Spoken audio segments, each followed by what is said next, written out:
that's going on in both Benue and as well as Plateau State. So much so that the president has given marching orders to security elements to make sure that they come on top of this situation.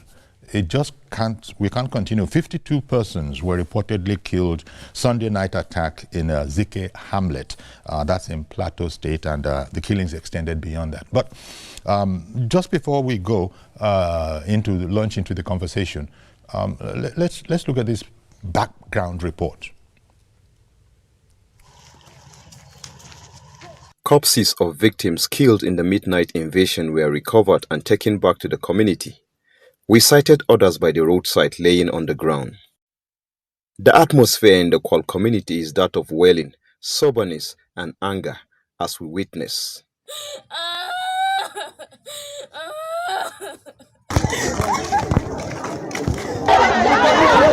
The assurance given by the National Security Advisor Nuhu Ribadu that the attack that killed over 60 persons in Bokos weeks ago will be the last to be experienced in the state has been altered. Some leaders of the community and eyewitnesses narrated their ordeals. They started shooting, they burnt houses, they macheted people, and as I speak, we have recovered about 51 dead bodies on ground. And then we are still searching. I will not say that is the end, but we are still searching on other corpses around the bushes. One of the houses, 8 people were killed. The whole family were massacred. The father, the mother, and the children, 8 of them. They are still in their room now. If you go there, you will see. So it is quite unfortunate that this thing is still reoccurring in this state and in this local government.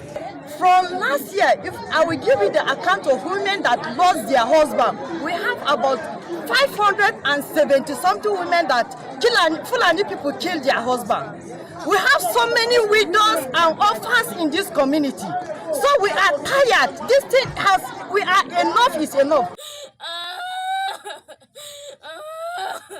With the development, it is now recorded that over 100 lives were lost just within 2 weeks in Plateau State following gunmen attacks. Workable measures should be employed by the authorities to put an end to this recurring situation across selected communities in the state. Funom Joshua, TVC News, Kwal. Okay, thanks to our reporter there. And let me now introduce our guests.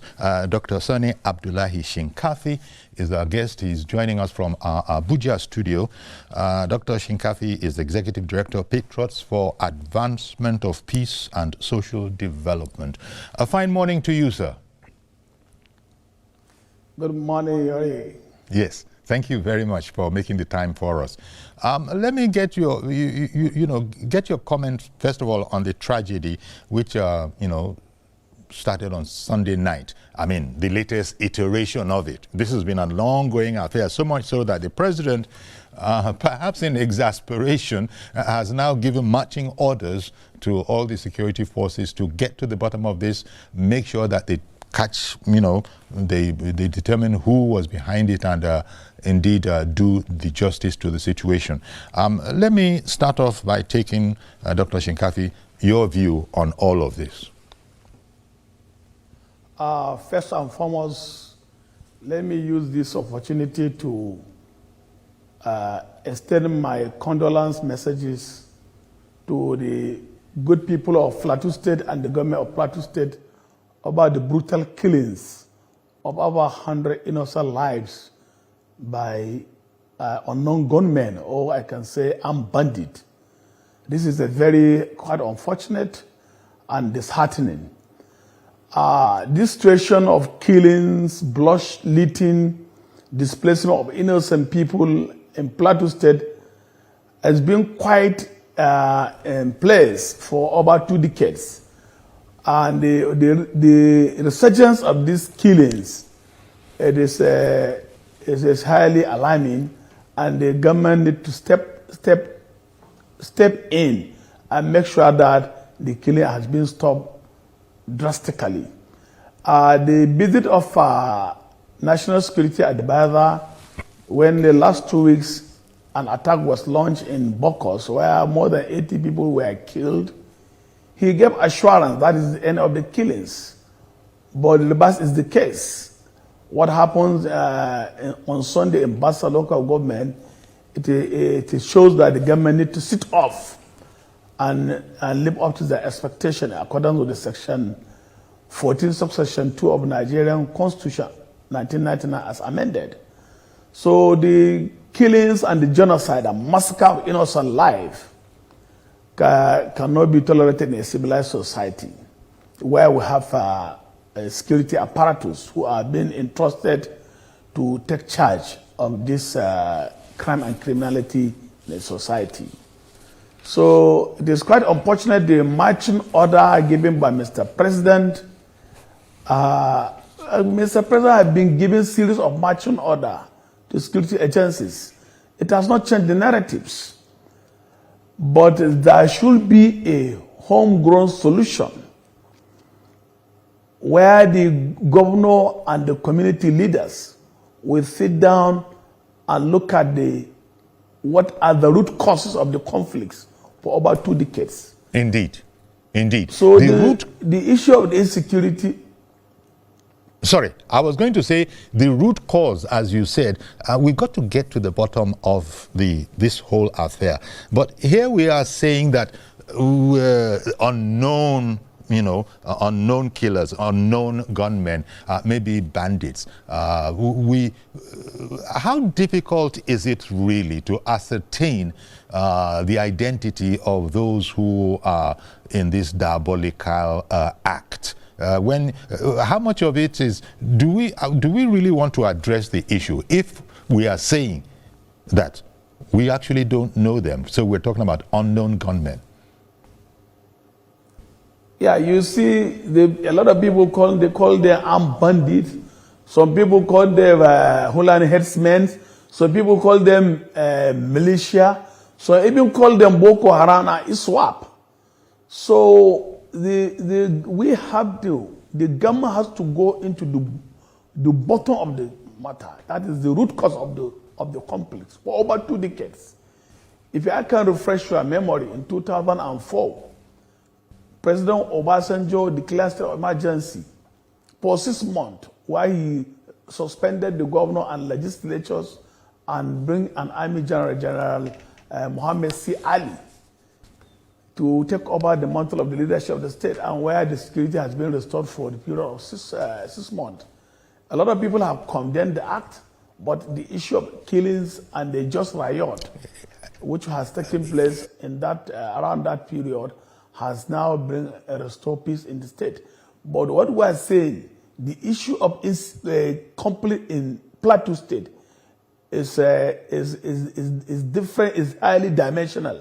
For if you look at other places, looking at the Plateau State is a mini Nigeria where you have more than 50 ethnic groups, and the root cause of the conflict, it comprises of ethno-religious crisis, herders and farmers crisis, indigenous and settlers or outsiders crisis, political and economic reasons, illegal mining, and a lot of root causes. So all these root causes must be addressed. All hands must be on deck. Okay. Both the governor, the president, and also the community leaders and religious leaders. You see, the major tribe, Birom, Pulani, and Gas, and Tarok, are the major tribes in Plateau State. And that is this ethno and a religious crisis. You can't take it away from Plateau State. An issue of settlers and indigenous. You can't take it away. And the illegal mining. That is the economic interest. So these are some of the root causes need to be addressed. Indeed. So it's farmers and herders clashes. Yeah. So it's like, the security people have their work cut out for them. Thank you very much, Dr. Shinkafi. as you have sort of outlined this whole matter. Now, we also are being joined by Dr. Nwachukwu Anakwenze, who is a business and security consultant. He joins us via Zoom from the U.S. Good morning to you, Dr. Anakwenze. Yeah, good morning, this morning. Yes. Thank you very much. Now, you heard what we're talking about, the marching orders. And, you know, Dr. Shinkafi has said that, well, regrettably, the president has given marching orders in the past. They were reassuring at the time, but in the event, not very much changed. So give me your impression, if you will, Dr. Anakwenze, about the latest phase of the tragedy that continues to befall us as a nation regarding Plateau and Benue states. It's not just Plateau and Benue state, it's nationwide. We have to talk about the whole thing comprehensively. My opening remark is to let people know what I'm for. I'm a medical doctor in America and have master's in business administration and public health, and I'm a doctor of medicine. In Nigeria, I'm an agro farmer. I own big farm, 4 miles wide, cultivating rice, cassava, and we have a lot of animals like pigs and fish. So that's what I do in Nigeria. In America, I'm a doctor. I'm in charge of 5,000 medical doctors. So I'm trained in medicine and I'm trained in business. Overall, what we're looking for in Nigeria is a democracy with freedom for everybody. Nigerians and Africa as a whole, we want a Nigeria where all the various ethnic groups have a stake in the country future. We envision Nigeria where leadership is based on merit, hard work, fairness, and accountability to all. We want a country, Nigeria, where regardless of ethnic and religious background, they feel like they're part of the country, part of the equation. So I will be this, I'm a businessman, I've been given an address, I spoke last week. You can't have economic growth when you don't have strong security. Nobody will come to invest. And then I will talk about tourism later. Nobody's going to visit when they will be kidnapped and shot. I spoke that our armies needs to be trained properly, and the police, they need to be trained properly using drone and helicopter technology. They need to enforce peace in Nigeria. If you can't do it in Nigeria, then where can you do it? The whole world, black world, depends on Nigeria to be the superstar, to be the brother, senior, first son of all black people. We have to get it right. What do you make? I beg your pardon, doctor. What do you make of the fact that we are saying that these are unknown gunmen? We don't know who the culprits of this tragic incidents are. What do you make of that? I don't accept that. I know the major part of it is people sponsored who are not Nigerians, who are coming from Central African republics, from Cameroon, from Niger, Republic, Mali, Fulani herdsmen. They are coming in to take lands that don't belong to them. So they're killing local farmers to occupy their land. And that cannot be. I spoke about this last week, and I'm speaking it again. All the villages with chiefs and king structure must be adequately armed to protect their lives and properties. If the town is not strong enough, then the local government should be. We need to stop talking about talking. This is real threat. People are in our bush. Everywhere you are, they're in the bush. And then when people go to farm, they're killing them. That's why you're hungry. You're hungry because the farmers are afraid to go to the farm. When they go, they kill women and children and they rape them. That cannot be tolerated anymore. Okay. We have to stop that. Dr. Shinkafi, what do you think of this whole position? As we are talking about, as we are saying we don't know who they are, as you will recall, reports said that some of the,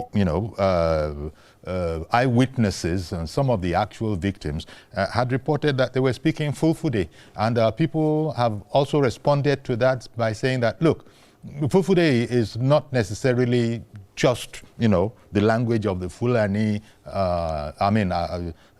like that. So there have been defense, submissions for them. How important is this in terms of getting to the bottom of this whole matter? And if you will, Dr. Shinkafi, maybe there was a time we were talking about these ranches, that we had to stop this whole matter of, free ranging of cattle. Would you like to comment on this briefly, please?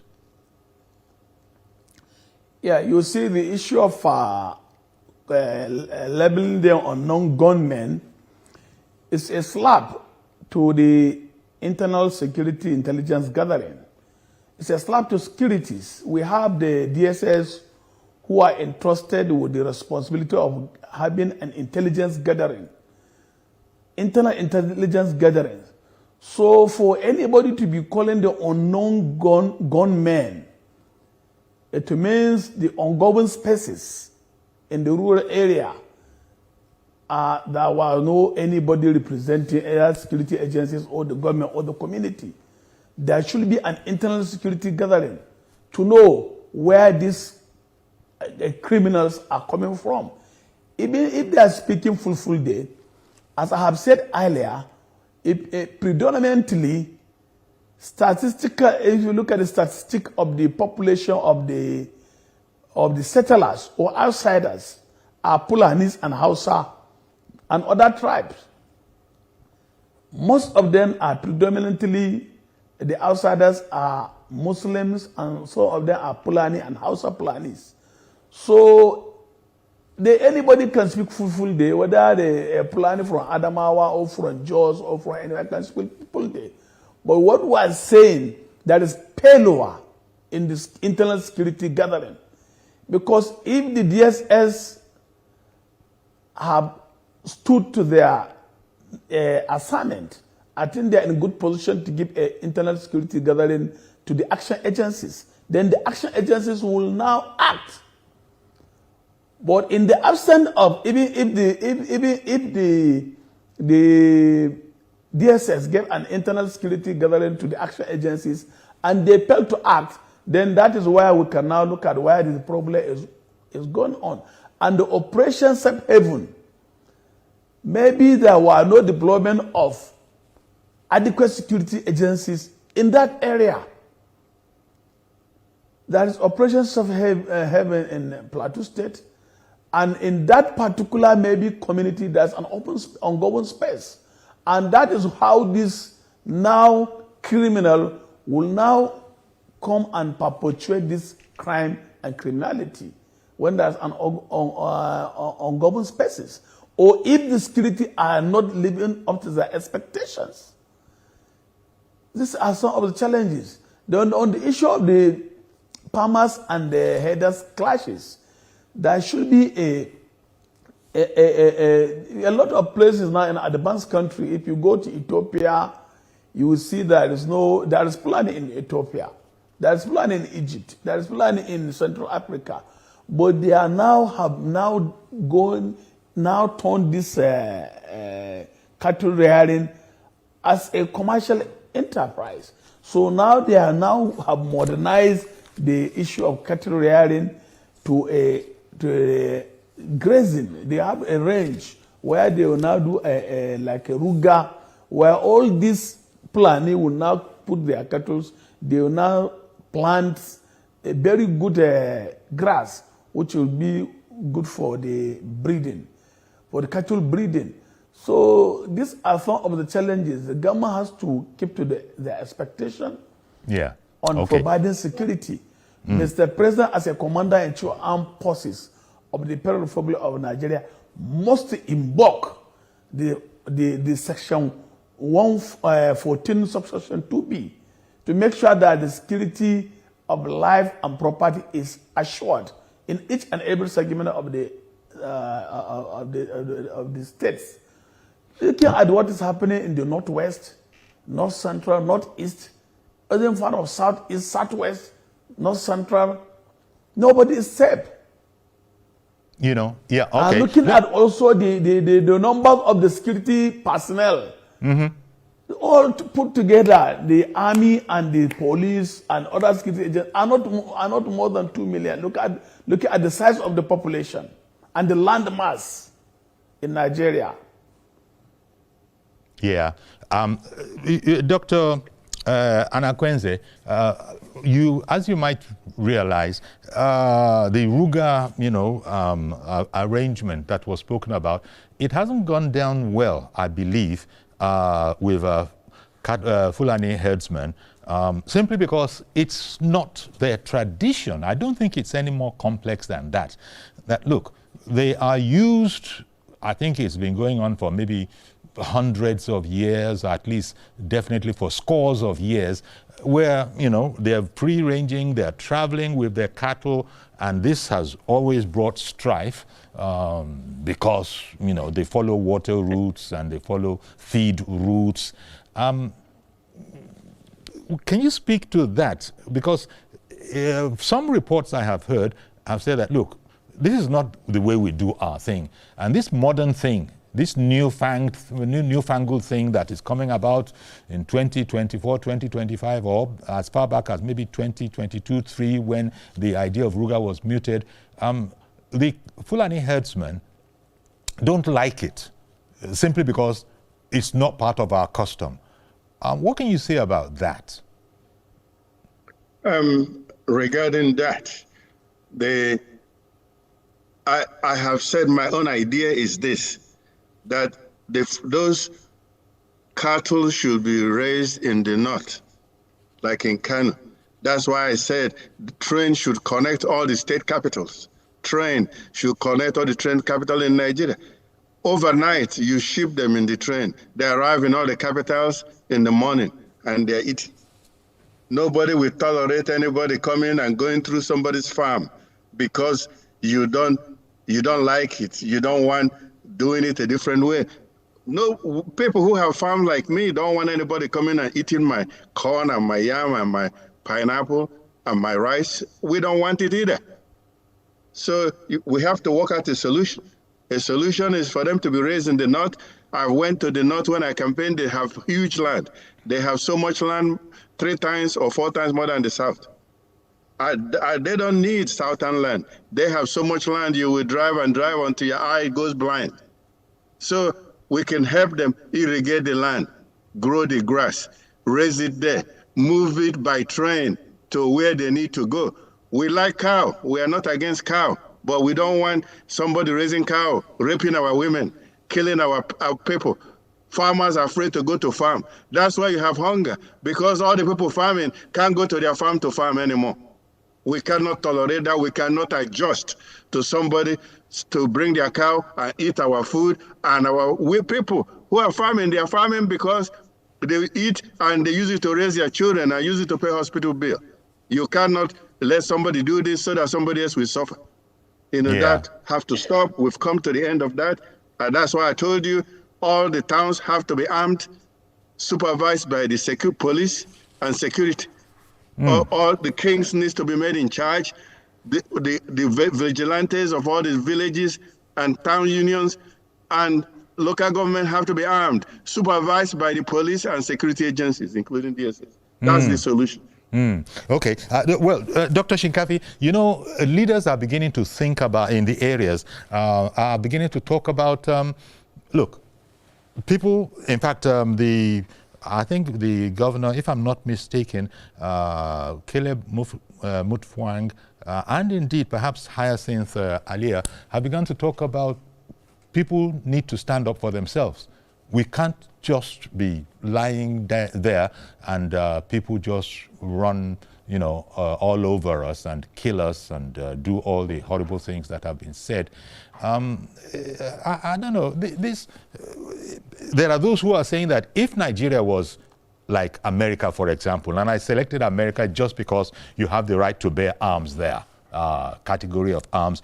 There are people who are now beginning to say that, not that they are suggesting come with arms, but they are saying defend yourselves. So we can't just leave it now and not defend ourselves. I've even heard, the former way back Chief of Army Staff saying that we need to defend ourselves now. As we are speaking, Christian leaders have said that they are arranging a protest for this weekend. Now, these are Christian leaders, so the bent of that is somehow this is against us. So this is a very delicate situation, and we have to be very, very careful how we go about it, lest we find ourselves in a situation that we never intended. But it's beginning to look like it's Muslim, it's Christian, and these are in some way connected. It's Fulani, it's not Fulani. So all of these are problems, are they not? And so whoever is in charge of trying to get to the bottom of this, a la Mr. President's marching orders, they certainly have their work cut out for them. Yeah, you see, Nigeria is being governed by laws, and there is firearms prohibition laws, and it has clearly spelled out who are entitled to bear arms in Nigeria, to possess arms. So in the Firearms Prohibition and Possession Act, it has clearly spelled out it is only the president or the inspector general of police has the right to approve the possession of firearms to citizens. And all the firearms, rifle are not allowed, AK-47, AK-49, pistol are not allowed to be possessed. Only double barrel for gaming and hunting. So unless and until that Firearms Prohibition Act is been amended, where a citizenry or an ordinary citizen can bear an arms. Because ordinary citizens are the victims. Ordinary citizens are the victims, are they not? Unless and until the law has been amended, the law is still subsisting, it's still in force. It's just that the bandits, the unknown bandits, don't pay any attention to these laws. Sorry, sir. But on the issue of community policing, the governors can do a community policing through a legislation in the State House Assembly. If the governor of Plateau State and Benue State can copy from what the governor of Katsina State, Zamfara State did, and even what the civilian JTF in Borno State and Yobe State did, they can do it through the legislation. But it is not allowed by Nigerian laws for ordinary citizens to bear arms. These are criminals. They are criminals. You understand? They were not allowed by law to bear arms, but they are criminals. If they have been arrested, they must be prosecuted according to the law of the land.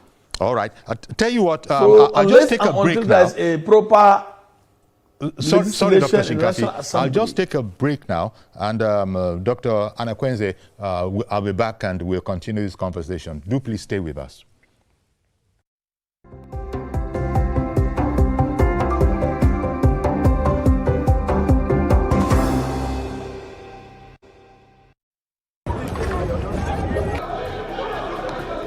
Every second, every minute, every hour, and every day, time doesn't just tick away.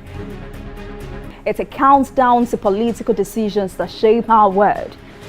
This country must move. Imagine the impact these decisions have on our lives. Some are consequential, others may leave us intrigued or baffled. You will have no better friend and partner than Nigeria. Step in and feel the frenzy like never before.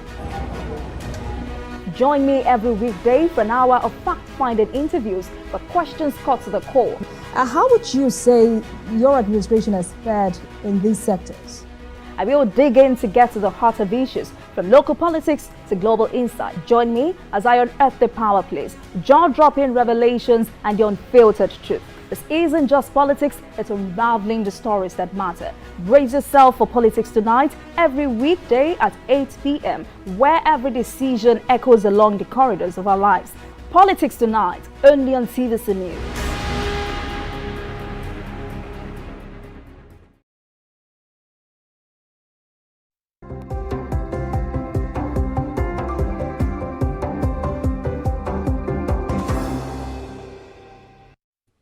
Okay, welcome back. President Tinubu gives marching orders over Plateau and Benue killings. My guests are Dr. Sani Abdullahi Shinkafi, who is the Executive Director of Patriots for Advancement of Peace and Social Development. He's in our Abuja studio, and all the way over in the U.S., joining us by Zoom, is Dr. Nwachukwu Anekwenze. He's a business and security consultant. Let me come to you, Dr. Anekwenze. The matter has become so serious that people are now being advised by their leaders, even some elected officials, to look, in the meantime, because when you are attacked, even if you're able to make a call across to whoever, it does take time for them to come. And those people don't tarry. They don't tarry, they come, they do the damage, they wreak havoc. Now, when people are saying that we should defend ourselves, that actually we have the right to defend ourselves, the question is, with what? Dr. Shinkafi has just explained the law, and we know about that. But how does one defend oneself against the most common firearm, an AK-47, when you yourself are not by law allowed to have that? And people coming to attack you, raid you, know that you can't have. Most people are law-abiding. And so we are not law-abiding. We are bandits. We are whatever we want to call ourselves. So we can go to a community with a high percentage of surety that they can't defend themselves. They're going to be helpless. So going to this question of we need to begin to defend ourselves, my first question is, how do we go about that? And Christian leaders, in Plateau have announced that they're going to be, holding a protest this weekend. They've asked people to come to church in black, and after some time they come in white and they come in red, all of which are symbolic. So people are really trying. Give me your thoughts on this. This whole question of we must defend ourselves. How? It's been done in certain parts of the country already. I want to start by telling you that all those Fulani herdsmen that are killing women and children, they have AK-47. The law that's being cited is in the book, but they come all over the country with AK-47. You have to be a fool to sit down and don't do something when somebody is coming in and killing women and children and raping them with AK-47. You have to find a solution to that. The solution is to defend yourself. With what? With what, sir? Wait, I haven't landed. They talked about civilians bearing arms against the law. I'm not talking about civilians, I'm talking about vigilantes, people trained by the police and DSS. That's what I'm talking about. And where I'm from is we have state assembly pass the law all the time. Most of the towns in where I come, Anambra, we have vigilantes, they work with the police. A lot of time they're the one protecting the police.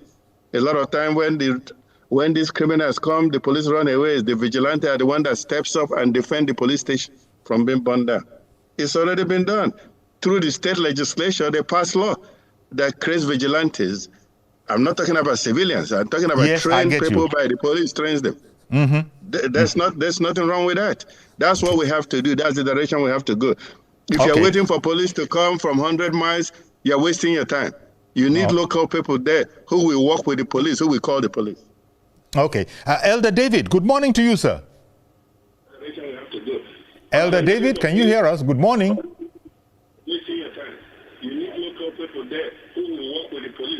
Elder David, can you hear us? Good morning, Jory. Thank you very much, sir. Good morning, sir. You've got to lower the volume of your TV set. Elder David, please mute the volume of your TV set, Elder David. I'm hearing you, sir. I'm hearing you, sir. Good morning, sir. I'm hearing you. Yes, but... I'm hearing you. Are you hearing me? Well... I'm hearing you. Make your TV set volume low. I am hearing you, sir. Okay, continue, sir. Go ahead, please. Go ahead, sir.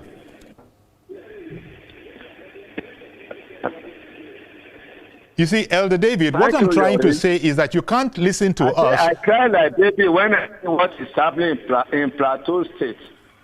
Yes, because though this problem started with Daddy and Mato, I don't know. The best way to live in the north is Plateau State. In fact, what is happening there, I pray God will actually intervene of what is happening there. It's the same thing with Benue, which are Benue Plateau State. These people killing people, are they free from up? When we are talking of Fulani herdsmen, if only Fulani herdsmen that are actually involved in all these things, it's a question we should ask ourselves. Let us be very truthful. There are other militants in all those places too, because of land. They are trying to destroy the generation. Yeah, the generation of tomorrow. Because at the end of the day, we all shall die and return back to where we are, become a sand. You cannot blame government. The police and army that are there have been willing. Some people are involved who are in government. Who will give arms to these people? How do they get the arms? Does the arm fall down from heaven or from up? It is one of those politicians that actually engineering them. But God will expose them. Let Nigeria condemn what is happening there. It's a child play. All right, you go to Kaduna. Is it the same problem? What of Katsina? What of Niger State? What are we talking about? In fact, it's very, very unfortunate. Okay. May God save us. May God bless us. Thank you very much for calling in, Elder David. Dr. Shinkafi, your reaction? Your reaction to that kind of a sentiment? That actually politicians are involved. I'm addressing Dr. Shinkafi. Yeah, some of these things, I have said it earlier, some of these things has some political undertone and economic also undertone.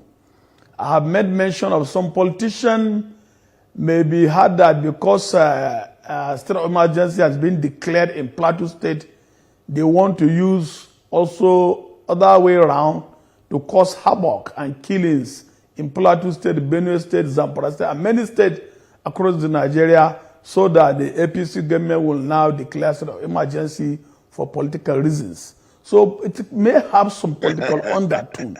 And you know now, 2027 is around the corner. Some politician may heartlessly also use it to also blackmail either the governor in the state or the government at the center. So both the government at the center and the state government have to live to their expectation to make sure that the lives and property are being protected in line with the provision of the Nigerian Constitution. Looking at what is happening in Benue State and Plateau State, their problems are different. Benue State is the issue of farmers and herdsmen and often grazing and armed bandit and cattle rustling. Then on the issue but in Plateau State, the problem is more complex and more compounded. I said it earlier. There's the issue of settlers and the indigenous. The issue of settlers and indigenous, there should be a constitutional amendment to amend the section of the Constitution by a person to be a citizen of a state should be by residency, not by indigenous. So that issue of settlers and the indigenous is one of the root factors. Okay. For more than 5 decades in Plateau State. Then the issue of religious. Okay. Because looking at the size of the ethnic group in Plateau, it is very difficult to contain this issue. All right. So it has I have someone wanting to join the program is Mr. Joshua calling in from Irewolide. Good morning to you, sir. Good morning, and good morning to your guests. My condolences to the people who have lost their lives in Benue and Plateau and across everywhere in the country, Uncle Yori. bandits, kidnappers. I mean, these stories are overwhelming. And psychologically, I think Nigerians we are traumatized that every time you want to watch the television, what you are greeted with is dead bodies, people wailing. You know, over time, the sanity of the people will be affected. And you will just discover that most people are sick already in Nigeria. For me, I will start from the president. I was glad that we voted for a president who has education, who can read and write, so to say, and who can interpret figures. The greatest problem, Uncle Yori, in Nigeria is that we don't tell ourselves the truth. We speak from both sides of the mouth, lying everywhere, lying. We lie. Sometimes we will say headsmen. Meanwhile, they are locals. Meanwhile, sometimes these people are fighting, maybe even called rivalry. You say they are headsmen. And you say, see, I grew up in the village, Uncle Yori. There is no amount of power that any headsman has back there in the village when I was there that they can overwhelm us. Without the locals, right? Without the locals conniving with them. Without the locals. You have a community, you have a king, you have everything, you are the owner of the land. You know your terrain more than the visitor that is going to come. So the headsman is a visitor in your environment. We know, you see, they can dig a hole somewhere that will consume anybody who is not a part of that community. And then you will just wake up one day and say, Fulani headsmen came. They wiped out everybody. From where? Did they come from the sky? Right? Did they come from the sky? Did something drop them from the sky? And the government that has monopoly of power. The government has power in the air. The government controls information. Government controls gun. Government controls everything. Who is more violent than the governor? Please, Mr. President, we voted for a man who has education. We voted for a man who can interpret figures. We voted for a man who cannot be deceived by somebody who is clever, telling him to go here and then the road is the other way. The president should rise up and behave like an academic person. Somebody who is an accountant, a mobile, someone who works in mobile. Like the world is at his feet. When Tinubu was in mobile, he was there, he deployed technology to run the system there. You can't even enter mobile from security. You can't enter that place. You're as far back as 1991 or 92, right? You can't enter mobile. Their security is so tight. The president should do something about this nation. What is all these ragtag people jumping up and down and dominating your nation? And we are not ashamed. We should tell ourselves the truth, Uncle Yori, and take care of this problem. Thank you, sir. Thank you very much for calling in. Pained Mr. Joshua calling in from Irewolede. Most of the country feels that particular way. And to come back to you, Dr.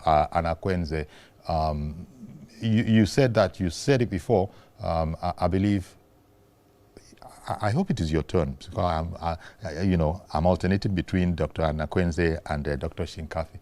And the point had been made that, look, investigate this matter, look into, just like Mr. Joshua just said, it's going to be very difficult to be overwhelmed by visitors if there is not collusion by, people of your own house, like the enemy within.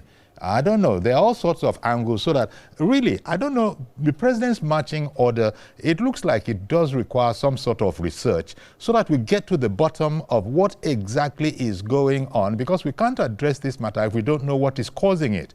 And so far, we're not being plain. We're not speaking plainly, I don't believe. That's the former speaker alluded to that. So how easy do you think it's going to be for us to, indeed, as Mr. President put it, obey the marching orders that have been given us? Anyway, like I said, I I know I was talking about the Fulani herdsmen, which is the most dangerous. We know we have locals. We have locals who kidnap people too, who do things, but we're able to crack down on them. If you look at Anambra State, the villagers know who they are, and the governor have a team of army, police, vigilantes. They're going after them, tearing their houses down, taking their hotels down, their own hotels. They have houses, they're tearing it down, they're chasing them, they've run away from Anambra State and they went to other states. That one we can deal with. We know who they are, the villagers know who they are, and they tell the government, the army, the police, the vigilantes work together, and they run them out of town. That one is easy.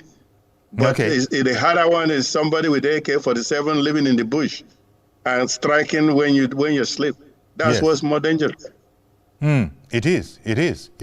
Dr. Shinkafi, as he said, this is the big problem. The caller who called in for Amiri Walidi, Joshua, his first allegation is that we simply don't want to tell ourselves the truth. Well, I don't need to say anything more about that. Insinuated in that remark is that we're not being plain, and so we're just going to be going around in circles. It's different if you were to say that investigations have led to the, to the revelation of the fact that this person or that person was in charge, and as the president seems to want, we will visit those people with the full weight of the law. Do you think also there's sense in those who are saying that we don't want to go as far as that? Let it be a bit more obtuse, a bit more, intricate. We don't want plain yes or no. No, you see, there is an enemy within, as what the caller have said, because most of these attackers or invaders had their informant within the local communities who gave them valid information on the community and how they are going to also strike in the community. So these informants are more dangerous even than the invaders or the armed bandits, because some of these informers are enemy within. They provide vital information, whether security are in so place or in so place. And also some of these informants are even logistics suppliers. They supply arms and ammunition to the hideout of this armed bandit or militia. Some of these informants also are aiding and abetting them in sewing army, police uniform, fabricating arms, supplies, ammunition, and many other things. So some of the locals are accomplices in this crime. So the Mr. President, who is the commander-in-chief of armed forces of the People of Nigeria, he took an oath of office and oath of allegiance to uphold the letters of Nigerian Constitution. So he has to do everything humanly possible to make sure that security is restored in these affected areas. And that should be a check and balances. If you look at the Nigerian budget, for the first 1.5 decades, security and defense took a lion's share of a Nigerian budget. But it has not mismatched with the performance of the security agencies. So that should be a technological advancement instead of a conventional fight against this crime and criminality. So there should be a forensic auditing on how this money are being channeled in this fight against crime and criminality. And looking at also there should be a more deployment of the air force in the Plateau, because it's mountainous area. So of the place are not more trouble. So there should be a deployment of jet fighters to fight this criminal in their hideouts. All right. You know, and the use of also drones and other advanced technology. Okay. At the crime. Yes. So Mr. President marching order or condemning the attacks is not enough. All right. The Nigerians are tired of hearing Mr. President condemning attacks, giving marching orders. Buhari had been giving this marching order. Jonathan gave marching order. Tinubu gave maybe marching order saying he wants crime and criminality to end December 2025. Yes. But it has nothing to write home about.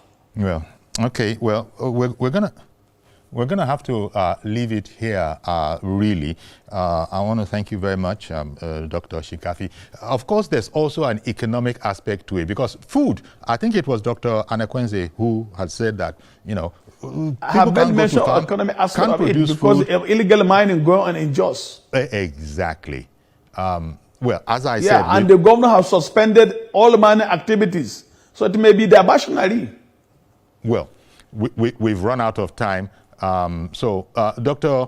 Anakwenze, did you want to add a last word? Because we got to go now. The effect this is having on food. The God have given us everything that he can give to anybody.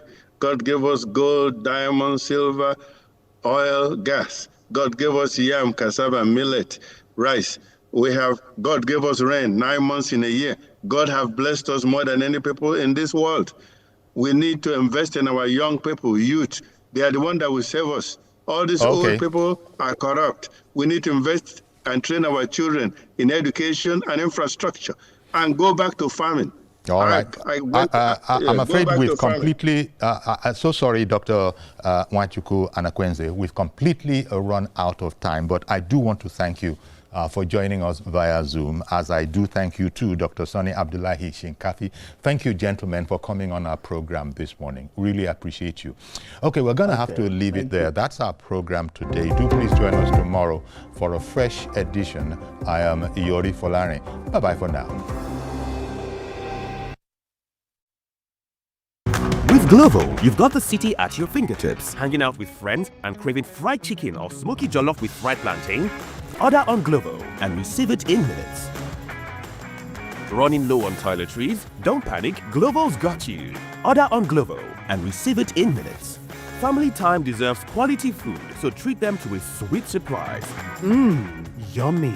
Track the rider in real time as your order makes its way to you. Download Glovo, order anything you want and receive it in minutes. The following is a paid presentation by ShopX TV. Tired of spending endless hours in the kitchen? Struggling with bulky appliances? Cooking should be a delight, not a chore. Tired of messy cleanups from kitchen tools that never seem to perform as expected?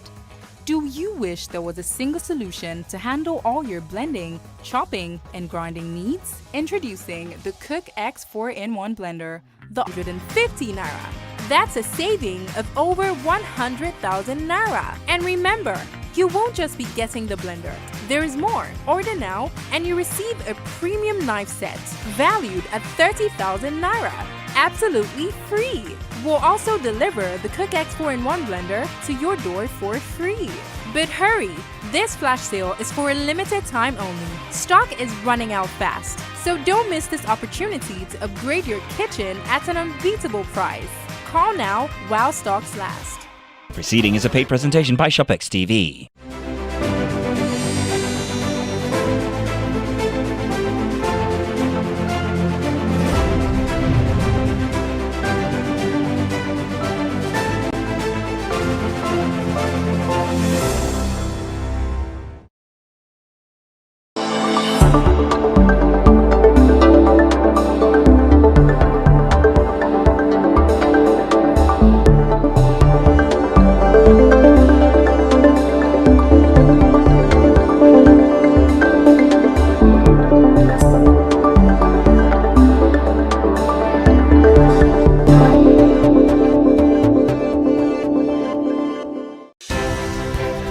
TVC News, wherever the big news story is happening, we're geared up to break it.